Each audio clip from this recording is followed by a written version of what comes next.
అమ్మా అన్న మాటకి పరమేశ్వరుడు కట్టుబడ్డాడు, తల్లిదండ్రులు లేని పరమేశ్వరుడు. అమ్మ ప్రేమ అంటే అంతటి. అందుకే శంకరులంతటి వారు పరిపూర్ణ జ్ఞాని, అహం బ్రహ్మాస్మి అన్నవారు తల్లిగారు వెళ్ళిపోతే ఆర్యాంబ సన్యాస ధర్మానికి వ్యతిరేకంగా బంధువులు అంత్యేష్టి సంస్కారం చెయ్యనంటే అరిటాకుల మీద పడుకోబెట్టి అగ్నిహోత్రుణ్ణి పిలిచి అగ్ని సంస్కారం చేశారు తల్లికి. చేసి బంధువులు అంత్యేష్టి చెయ్యనన్నందుకు కేరళ రాష్ట్రాన్ని శపించారు. నేనే ఇక్కడ పుట్టినా ఇక్కడ పీఠము లేకుండుగాక, వైదిక సంప్రదాయము నిలబడకుండుగాక.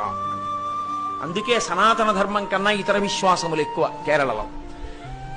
శంకరులు లొంగారు మనమెంత తల్లి భక్తికి. భగవాన్ రమణులంతటి వారు అమ్మ గుండెల మీద చెయ్యి పెట్టి ఆమె యొక్క ప్రాణోత్క్రమణమైన తరువాత ఆమె కర్మలన్నీ అనుభవింపజేశానని అమ్మ పేరు మీద గుడి కట్టి మాతృభూతీశ్వరాలయము అని దేవాలయాన్ని నిర్మాణం చేశారు. అమ్మా అన్న మాటకి పరమేశ్వరుడు కట్టుబడ్డాడు, తల్లిదండ్రులు లేని పరమేశ్వరుడు. అమ్మ ప్రేమ అంటే అంతటి. అందుకే శంకరులంతటి వారు పరిపూర్ణ జ్ఞాని, అహం బ్రహ్మాస్మి అన్నవారు తల్లిగారు వెళ్ళిపోతే ఆర్య